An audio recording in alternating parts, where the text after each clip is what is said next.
Kalau di market forex itu boleh saya katakan 90% all about di momentum. Kalau di stocks market saya punya 10M saya masukin biasa aja. Di forex kalau saya masukin uang 10 juta ya artinya saya udah harus siap kehilangan uang 10 juta.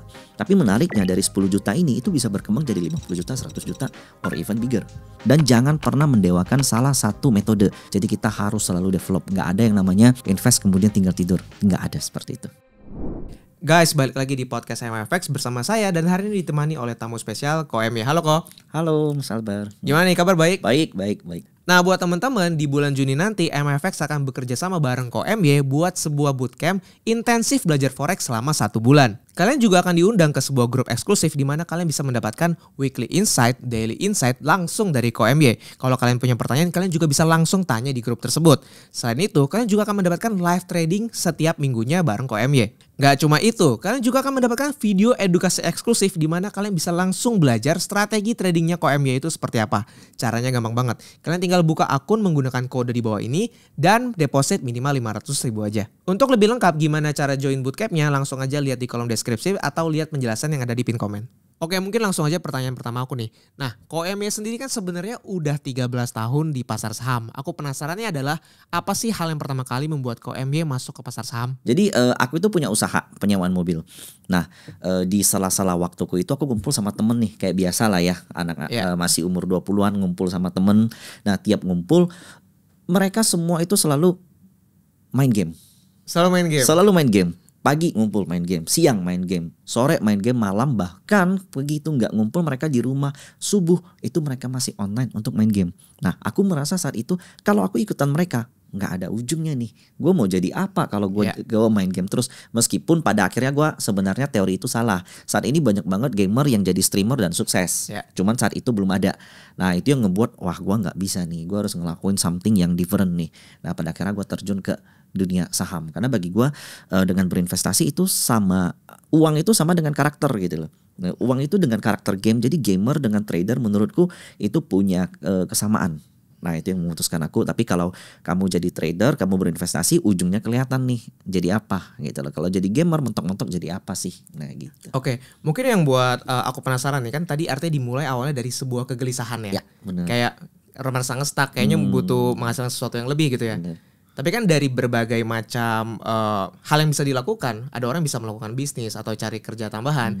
Kenapa kaburnya itu malah ke investasi, dan gimana sih kenal bisa sama pasar modal itu pertama gimana? Ya, jadi kenapa aku bisa terjunnya ke dunia investasi, karena bagiku I don't need much waktu, yang aku nggak perlu waktu lebih banyak yang mengorbankan badan fisik lagi.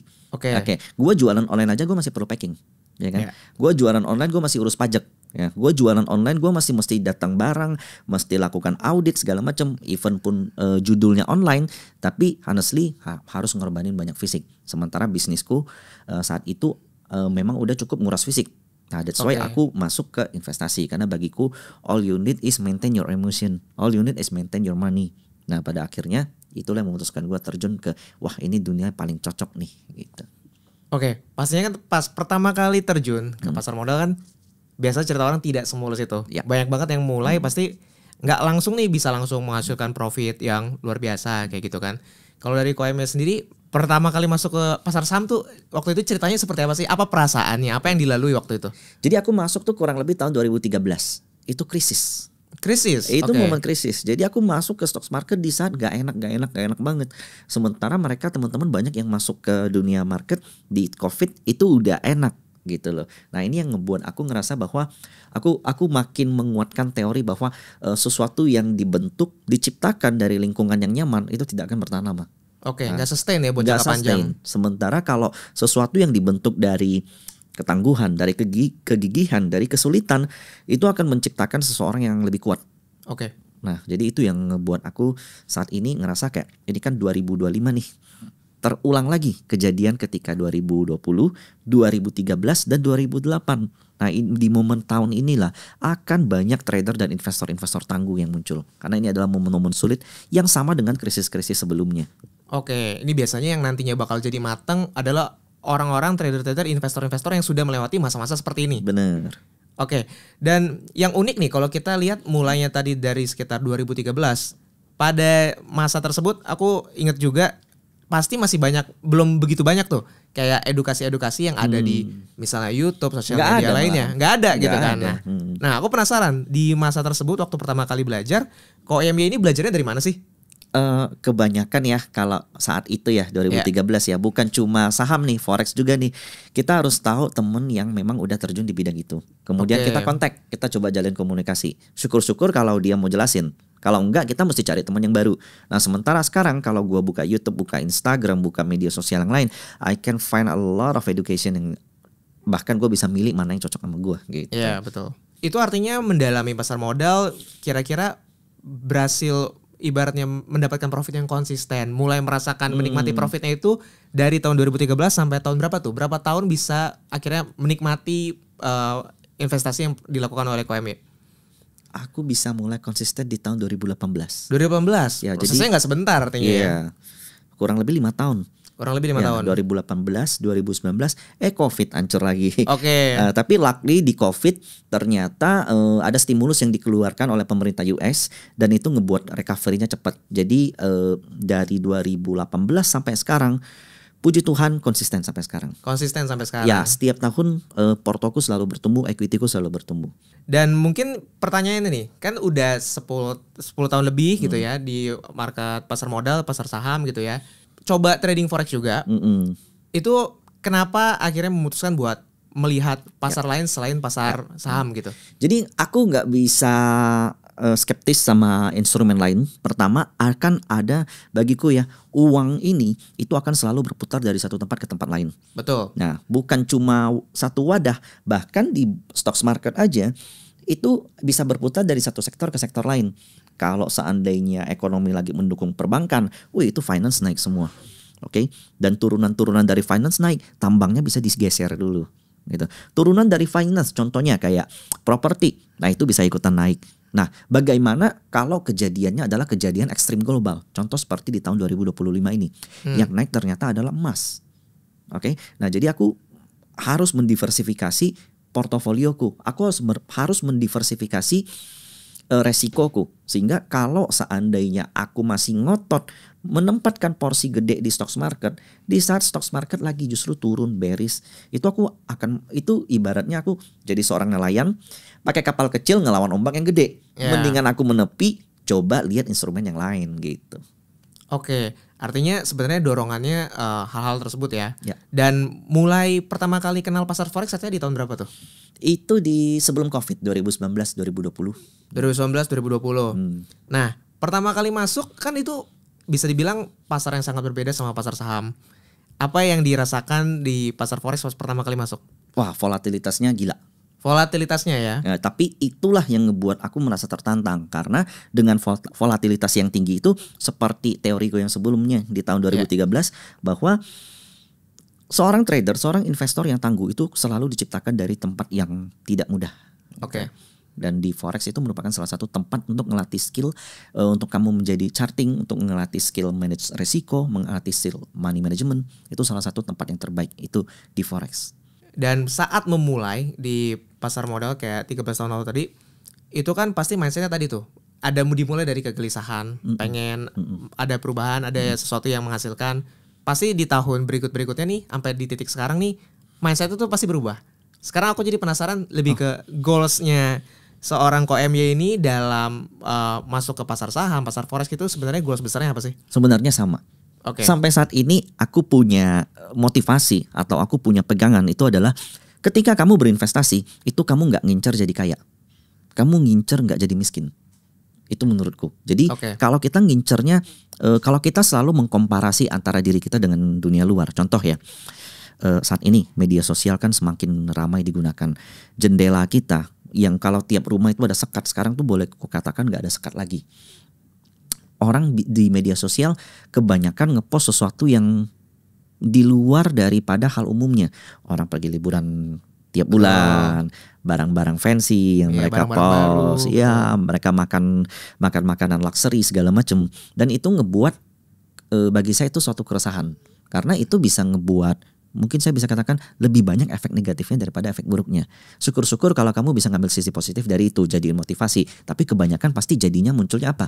Iri, insecure, Betul. ya kan? Kemudian anxiety. Karena ada riset yang mengatakan munculnya media sosial itu ngebuat banyak orang yang mengalami gangguan mental health. Dan itu yang menjadi kegelisahan aku adalah yang perlu kamu jadikan patokan itu harusnya yang di bawah kamu, bukan yang di atas. Nah, kemudian dalam bekerja kita harus ngejar seperti yang di atas. Jadi kalau kerja kita harus seperti kuda. Kerja kita harus nggak mau menyerah. Tapi dalam mengkomparasi kehidupan, komparasilah seperti yang di bawah. Karena kita punya kebiasaan nih ngeliatnya ke atas terus. Padahal sebenarnya kita ada di posisi yang kadang harus bisa kita syukuri juga. Seperti itu ya. Dan kalau kita lihat kan artinya tadi KOME melakukan diversifikasi. Ada di pasar saham, ada di pasar forex juga. Nah, buat diversifikasi tersebut pasti kan ada investasi juga, tapi ada yang bagian trading juga. Nah, kalau KOME memperlakukan investasi itu seperti apa, trading itu seperti apa? Oke, aku selalu menempatkan portofolioku, asetku paling besar di bidang yang paling aku pahami. Oke. Nah, karena aku tipe orang yang resikonya cukup memegang resiko yang cukup rendah. Nah, itu saya menempatkan porsi saya di saham itu lebih besar. Dan saya lebih condong untuk melakukan swing investment. Swing investment itu swing trading. Jadi kita jangka waktu itu kurang lebih 1 sampai 3 bulan, at least 1 kuartal. Nah, jadi sementara untuk trading cepat, sometimes kita udah ketemu nih stoknya bagus, kita tahu banget, yakin banget ini bakal jalan. Tapi 3 bulan, 6 bulan nunggu siap nggak? Banyak orang yang nggak siap dengan itu. Nah, that's why 10%, 20% danaku biasa aku masukin ke forex. Karena di forex volatilitas itu lebih gede, lebih banyak peluang di situ. Oke, jadi sebenarnya kita selalu bilang nih bukannya menggantikan, tapi keduanya saling melengkapi seperti itu ya. Oke, that's good. Bagus, bener itu. Betul. Dan sebenarnya kalau akhir-akhir ini kan KOME juga sering banget sharing-sharing soal market forex juga. Dan aku yakin banyak banget audiensnya KOME ini kan fokusnya lebih banyak ke saham gitu ya. Bener. Reaksinya seperti apa sih? Penasaran juga nih. Ternyata aku kaget ya, ternyata banyak followersku tuh lahir dari forex. Lahir dari forex justru. Ya, dari forex. Iya, lalu pindah ke saham. Ya. Lalu ternyata bagi mereka ya pergerakan saham itu memang not for everyday. Bukan cuma tiap hari, kadang ada waktu 1 minggu, 2 minggu, 3 minggu kita nggak bisa ngapa-ngapain sometimes. Kita hanya bisa nunggu the right moment. Nah, sementara kalau di saham itu kan ada batas ARB lah, ada yang namanya unusual market activity, ada yang namanya suspend gitu loh. Ada yang namanya liquidity problem. Kalau di forex kan enggak. Nah, jadi kita sometimes kalau di market saham kita dipaksa untuk stop gitu. Kita dipaksa untuk diem gitu. Kalau di forex beda gitu loh. Peluangnya cukup banyak gitu. Lebih banyak pilihan. Iya, benar. Naik bisa, turun juga bisa. Dan kalau lihat dari audiensnya KOME sendiri yang sebenarnya kan lebih banyak saham. Pak, kalau ngelihat dari mau belajar dari KOME nih, menurut KOME para investor saham ini nih yang udah lebih fokus di saham, saat mau terjun ke forex apa yang perlu diperhatikan sih sebenarnya? Risk management. Itu risk management. Ya, saya cukup meyakini kayak mana sih yang lebih tepat kita invest di forex? Invest di Bitcoin kah, invest di komoditi kah, atau invest di stocks kah? Bagiku yang paling tepat adalah kamu harus berinvestasi paling besar di instrumen yang paling kamu kuasai. Nah, jadi kalau seandainya aku ada klien yang dia invest di stocks market, tapi dia juga invest di forex, dan porsi forexnya jauh lebih besar. Dan dia jauh lebih expert technical analysisnya, kemudian dia ngelihat flow, dia ngelihat berita-berita makro, itu dia jauh lebih expert dari saya. Dan that's fine. Dan that's good kalau seandainya kita menempatkan posisi resiko berdasarkan kita punya skill. Nah, jadi untuk teman-teman ya yang seandainya saat ini nih semua di stocks market pengen masuk ke forex, jangan semuanya dipindahin ke forex gitu. Kamu harus belajar dari uang yang kamu rela atau kamu siap untuk hilang. Nah, that's why resikonya harus dipecah. Baik. Dan kalau kita berbicara soal risk management gitu ya, aku penasaran sebenarnya dari KOME yang udah lama di pasar saham.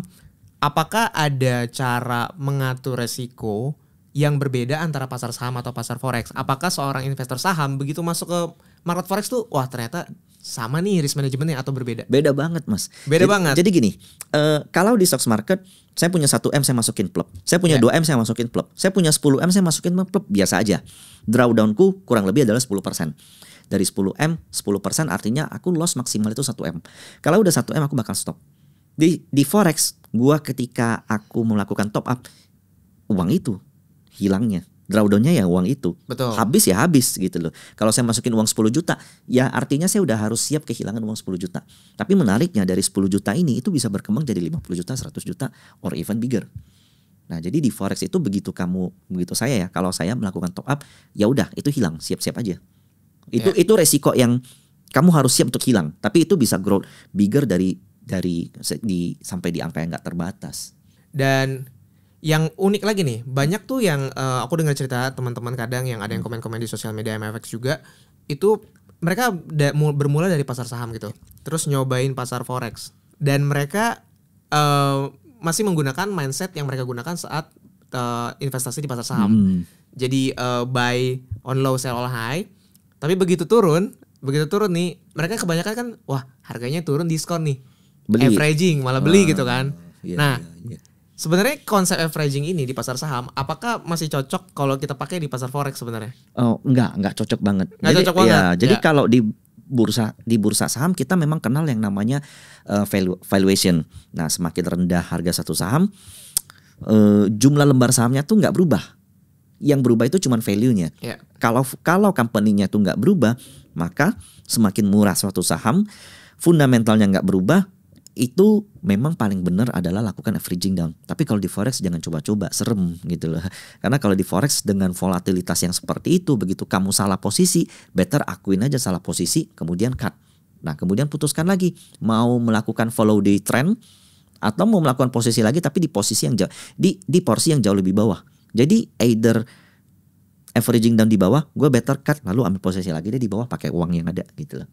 Betul, dan lagi yang berbeda juga di market forex kan, di saat marketnya lagi turun pun kan sebenarnya itu jadi potensi yang jadi menarik. Potensi, bisa kita pasang position sell, bisa kebalikan. Yes.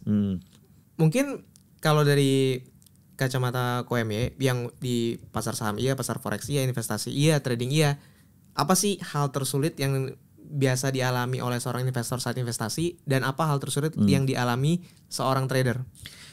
Kalau investor ya paling sulit itu adalah mereka nggak bisa timing sama time frame. Mereka nggak bisa timing sama momentum. Jadi yang mereka tahu hanya tiap bulan cicil.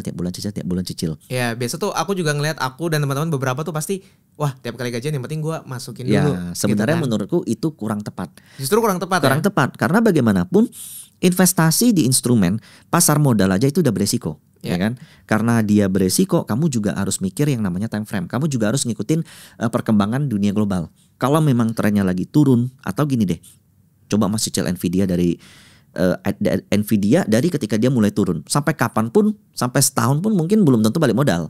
Betul. Nah, tapi kalau kita nyicil di tren yang naik, itu kayaknya setiap bulan, setiap minggu, nunggu waktu sebentar aja, opportunity cost-nya rendah, bakal naik. Nah, jadi at least seorang investor itu harus tahu tren.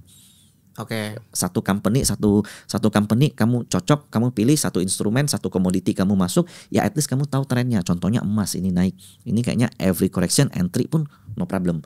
Tapi kalau seandainya contoh tren emas sudah selesai, itu every correction is an opportunity, kebalikannya justru harusnya sell bukan buy gitu. Jadi itu kesulitan yang paling dimiliki oleh investor. Kemudian kalau trader apa? Paling jelas itu adalah overtrade. Ya, di saat uncertainty, di saat probabilitas rendah, ketika kamu mengambil posisi, maksa ambil posisi, itu kamu gambling, ya. Karena dalam trade itu kita perlu hitung yang namanya probabilitas, kita perlu hitung yang namanya risk reward, kita perlu buat yang namanya trading plan. Nah, semakin tinggi hit rate kita, kan semakin baik. Nah, sementara kalau probabilitas lagi jelek, aduh bingung nih mau ambil apa? Coba inilah. Padahal risk rewardnya nggak dihitung, kemudian trendnya masih belum jelas. Nah, ini yang ngebuat kebanyakan orang tuh nggak sadar kalau mereka tuh doing overtrade. Oke, kalau kita berbicara soal gaya trading, habitnya trading mungkin di saham sama di forex, apakah ada cara analisis yang berbeda antara saham dan forex, dan perbedaannya apa sih yang perlu diperhatikan sama teman-teman di rumah? Beda. Jadi kalau di bursa saham itu kita kenal yang namanya broker summary. Jadi begitu closing kita tahu nih broker-broker mana yang beli, ini foreign kah, ini lokal kah. Kemudian kita bisa lihat money flow-nya. Nah, uang yang masuk tuh berapa, contoh berapa miliar atau berapa ratus juta. Kalau di forex kan enggak. Kalau di forex pure yang kita lihat adalah volume dan chart. Nah, jadi volume dan chart karena nilainya cukup besar, karena valuasinya itu cukup rame, chart itu ngefek banget di forex. Kalau chart dikombinasikan full di market saham, sometimes tidak cocok, sometimes enggak. Ya. Jadi itu dua hal yang sedikit berbeda, toolsnya berbeda. Kalau di saham sendiri nih, apakah lebih berat analisisnya itu lebih ke teknikal, fundamental, atau seperti apa? Nah kalau di saham kita mesti combine semua. Combine semua, Ya, digabungin semua technical, ya. fundamental, money flow, bandarmologi. Kemudian kamu mesti tahu owner company mau ngapain. Nah di situ kamu bakal dapat gambaran besar arahnya kemana. Nah kalau di forex, tapi aku cukup setuju kalau di forex kita mesti tahu tren. Tren itu at least kita tahu ekonomi global lagi ngapain. Yeah. Nah selanjutnya kita lihat chart, baru volume. Nah itu kita combine. Jadi sebenarnya dalam analisa lebih general, lebih umum itu forex. Kalau di saham lebih kompleks. Dan dari KOM sendiri, selama ini apakah gaya trading utamanya, strategi utamanya biasa mengandalkan apa sih? Pertama, aku tipikal orang yang ngikutin crowded. Semakin rame suatu semakin rame suatu instrumen, aku biasa harus tahu tuh ramenya tuh karena apa. Oke. Nah, jadi aku boleh dikatakan techno fundamentalis. Jadi aku ngikutin teknikal tapi yang sesuai dengan fundamentalnya. Nah baru aku combine dalam chart. Itu nomor 1 tuh. Senjata utama aku tuh chart dulu, kemudian aku combine dengan volume. Nah kalau di saham ada tambahan broker summary dan money flow gitu. Oke. Dan artinya punya strategi sendiri buat di saham, punya strategi sendiri buat di pasar forex juga ya. Nah bagaimana dengan mindset gitu ya, psikologi tradingnya? Di saham itu seperti apa, di forex seperti apa sih? Quietly sebenarnya cukup beda. Kalau di saham itu kita bisa sabar 1 bulan, 2 bulan, 3 bulan. Kalau di forex kita ambil posisi 3 bulan nggak jalan, habis duit kita. Betul. Bahkan nggak nyampe 3 bulan udah bisa habis. Udah bisa habis. Jadi di dalam forex itu kita mesti cari dalam time frame yang jauh lebih kecil. Itu satu. Kemudian yang kedua adalah kita mesti tahu trennya yang pasti itu kemana gitu. Kalau di saham, contoh, ini 50-50 nih. Trennya masih belum jelas, money flow-nya belum ada. Tapi kita tahu fundamentalnya oke. Oh kita boleh masuk ke market saham. Koreksi 10% dari itu, kita boleh nambah lagi. Karena ini just matter of time. Probabilitasnya untuk naik lebih besar. Tapi time frame-nya itu susah. Kita timing momentumnya susah. Kalau di market forex, itu boleh saya katakan 90% all about di momentum. Kalau kita ke skip sedikit, ibaratnya kita kerja nih. Telat sedikit, lewat. Rapat, molor sedikit, lewat lo. Mau naik kereta jam 9 teng-teng, lu harus jam 9 teng-teng di situ. Nah jadi itu bedanya tuh. Di saham lu bisa sedikit lebih patient. Kalau di market forex itu timing nomor 1. Oke. Artinya kan kalau di saham tuh tadi ada bisa patient sedikit. Tapi kan aku yakin pasti tidak selalu analisis yang kita lakukan benar gitu ya. Pasti ada waktunya analisisnya salah juga. Nah, yang aku penasaran nih dari cara KOM sendiri melakukan investasi saham atau trading saham, kapan KOM-nya menentukan bahwa oke, analisis saya salah, ini waktunya saya cut loss? Biasa pertimbangannya apa sih? Pertama ngelihat dari fundamentalnya dulu. Ownernya berubah pikiran nggak? Ada nggak kasus-kasus yang terjadi di company yang ngebuat plannya dia gagal? Nah, kemudian ketiga, harga boleh turun. Tapi kita kalau di saham kita bisa tahu siapa yang jual, minimal dari kode broker. Kalau dari broksumnya masih fine-fine aja, ya itu oke. Tapi kalau seandainya kayak 4 kombinasi ini udah hancur semua, kita harus aware. Ya udah ini bukan saatnya nih, ini udah gagal nih, kabur. Nah tapi terlepas dari ini seandainya keempat ini semua masih oke, tapi itu posisi saya udah lebih besar dari 10% dari total uang saya. Saya tetap kabur. Saya nggak mau loss di atas 10%. Oke, artinya ada drawdown yang ditentukan dari awal gitu ya? Ya, drawdown yang ditentukan dari awal. Jadi mau mas bisikin saya, beli ini dong. Atau ownernya sendiri, beli ini dong lu jadi kaya. Tapi kalau gue udah tempatin posisi dan minus 10%, sorry deh, lu mau ngomong apapun, gue cabut. Oke. Karena siapa yang mau gantiin gue? Ya kan? Ya. Siapapun nggak punya, yang paling bertanggung jawab itu adalah kita sendiri, bukan orang lain. Mau itu dengar media, mau itu dengar bisikan teman, bisikan owner sekalipun, yang paling bertanggung jawab ya kita terhadap uang kita sendiri. Nah, drawdown tuh harus ditentukan. Kalau aku 10%, 15% maksimal. Oke. Biasa tuh banyak juga teman-teman yang bisa trading atau investasi tuh sudah menentukan tuh di awal. 10% lah, 20% lah, 30% lah. Kalau dari KOM artinya memang idealnya kita melakukan drawdown atau menyiapkan ini siap rugi buat di portofolionya itu sekitar 10% artinya. 10%. Karena kalau aku berkaca di market stocks market ya. Return kamu 1 tahun itu bisa 15% ke atas, itu udah good. Oke. Jadi kalau kamu loss 10% untuk balikinnya tuh gampang. Untuk balikinnya masih reasonable banget. Kamu cari 15%, kalau di market bull 30, 40, 50% itu masih reasonable. Kalau di forex kan beda. Ngincernya 100% kebanyakan atau di atas 100 mungkin gitu. Kalau di saham tadi biasa cut loss gitu ya. Kalau di forex sendiri strategi manajemen risiko KOM-nya itu gimana? Oh, kebalik. Justru kalau di saham kalau saya udah suka satu company nih. Saya entry, biasanya kan saya siapin porsi sekian, saya masuk klub. Oh, itu turun 10%, 15%. Ternyata semuanya setelah saya analisa faktornya masih oke. Company-nya masih bagus. Mungkin turun karena bursanya lagi lesu. Atau situasi global lagi nggak oke, saya boleh nambah. Tapi kalau di forex, tidak ada toleransi. Kalau di angka sekian saya udah lewat, buang. Justru lebih ketat lagi. Lebih ketat. Ya? Nah, kemudian ambil posisi lagi di bawah. Kalau seandainya contoh, saya biasa suka analisa berdasarkan chart pattern. Dia double tops. Jadi chart pattern itu kan kalau kita lihat, saya lihat, Mas lihat beda. Pasti hasilnya bisa beda karena chart pattern itu subjektif. Nah, saya lihat double bottom. Saya lihat double tops, artinya bearish. Saya ambil posisi sell. Kemudian Mas lihatnya ternyata ini mantul di support nih. Ini justru bisa jadi bakal balik lagi ke atas. Nah, kalau seandainya posisi saya yang salah, contoh, ini udah naiknya kenceng nih. Nah, kemudian kita lihat tuh, bener nggak ada chart pattern lainnya, bullish lain yang mendukung. Kalau ternyata posisi Mas itu yang ternyata bener bullish, ya udah, saya harus cut kemudian pindah jadi bullish, gitu. Oke, itu artinya bukan artinya malah average down lagi, nambah sell lagi di atas, Itu malah makin hancur nanti. Makin hancur karena kita ngelawan tren. Nah, dari kacamata KOM sendiri nih, sejauh ini pengalaman juga udah lama nih, lebih susah trading atau investasi sebenarnya? Lebih susah trading, Lebih susah trading karena kamu harus bisa manage emosi, manage psikologis, kemudian kamu harus bisa tahan diri, kemudian kamu harus bisa money management. Tapi dari situlah diciptakan orang-orang tangguh. Ya. Aku banyak ngelihat investor yang punya mental trader. Nah, jadi itu mereka orang yang jauh lebih kuat gitu. Banyak orang investasi itu begitu dia memutuskan untuk berinvestasi, dia baik itu di saham atau di komoditi atau di forex atau bahkan di deposito, dia nggak mau tahu. Taunya mau simpan duit, tidur duitnya bertumbuh. Nggak bisa begitu. Bahkan untuk investasi bonds saja kamu harus lihat loh bondsnya lagi mahal atau lagi murah. Itu suku bunga seperti apa. Itu bonds. Kita belum bicara stocks market, kita belum bicara forex lagi gitu. Oke, buat sampai di momen ini, KOM-nya kan udah bisa, aku kalau udah bilang lihat udah 13 tahun, artinya aku berasumsi bahwa udah kuat lah mentalnya, udah jadilah.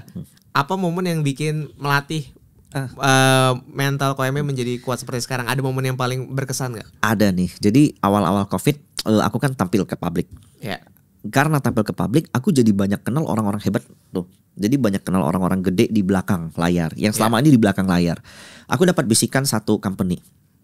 Aku nggak boleh sebut lah ya. Nah, usah. Company ini aku sampai dikasih lihat kerangka kerja mereka, kemudian laporan keuangan mereka, jumlah cash mereka, dan bahkan kontrak-kontrak yang akan mereka sign dengan investor-investor dari luar. Oh, ternyata aku dijadikan korban.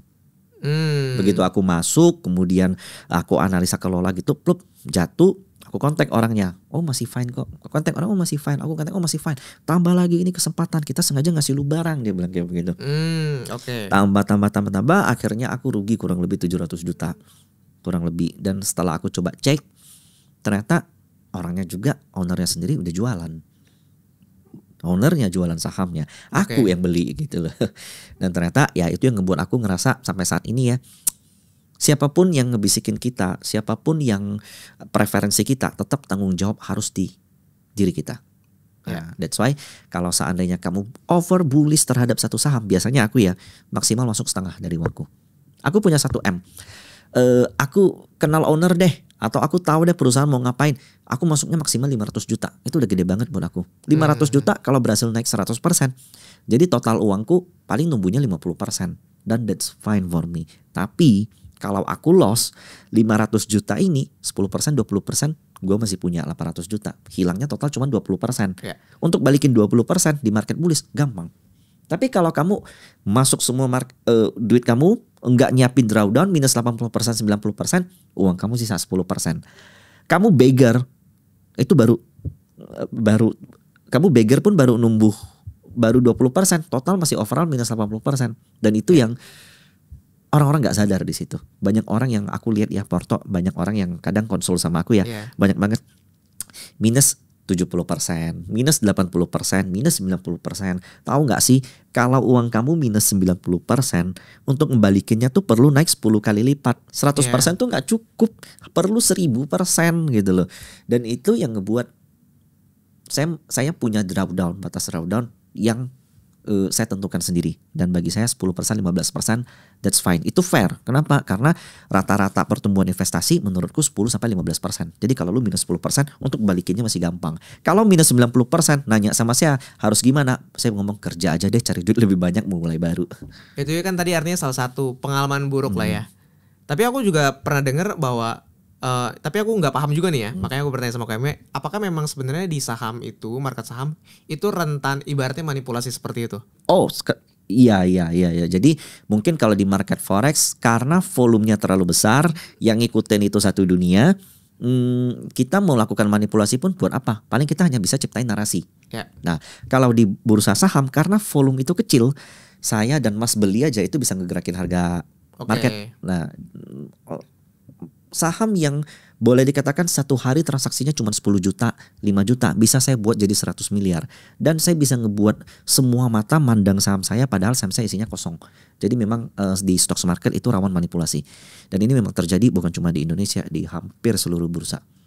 Ya, dan biasa aku dengar juga banyak teman-teman yang justru tertarik sama yang sifatnya aku bisa bilang gorengan seperti itu. Iya. Dan itu sebenarnya dari awal harusnya lebih berhati-hati atau lebih tidak dimasukin aja sama sekali menurut Tidak dimasukin aja sama sekali menurutku. Makanya kalau teman-teman kenal aku hampir nggak pernah tuh bahas saham yang seperti itu. Karena kalau kita coba bedah lebih dalam ya, kalau kita coba lihat lebih dalam, ya itu jahat sih Mas.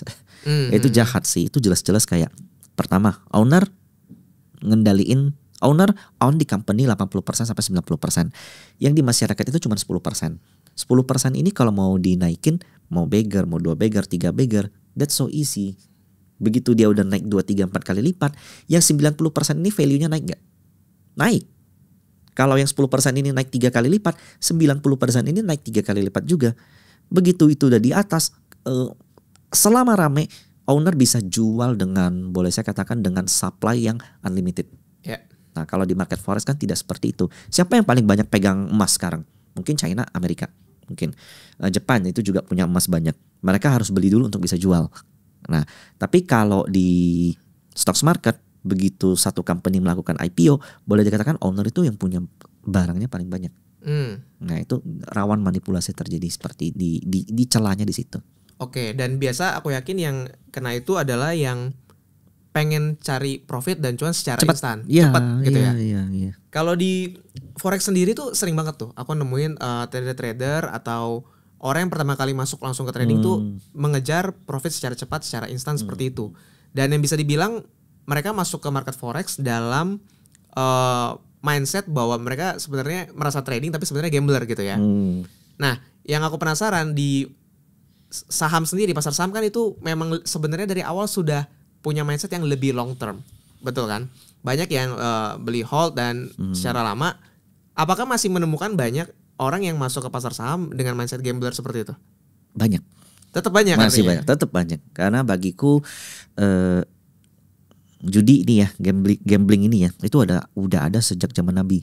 Nah, itu memang sifat psikologis dasar setiap manusia. Nah, tapi negara yang maju justru menariknya itu adalah mereka boleh saya katakan gambler yang ngerti probabilitas. Gambler yang ngerti menghitung yang namanya resiko.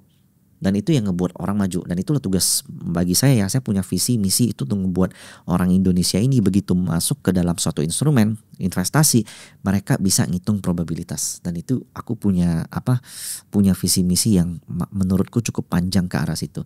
Mereka harus sadar bahwa yang mereka lakukan itu didasari emosi doang, bukan didasari oleh perhitungan gitu. Udah nggak logis lah ya. Udah nggak logis. Udah nggak pakai data gitu ya. Dan yang bikin aku penasaran nih kan katanya tadi KOM-nya mulai di 2013.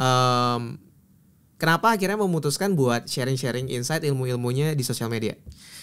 Gini, bagiku ini mungkin lebih ke legacy ya. Dulu aku pernah dibantu sama salah satu sosok di bursa saham. Dia cukup senior, saat ini udah pensiun.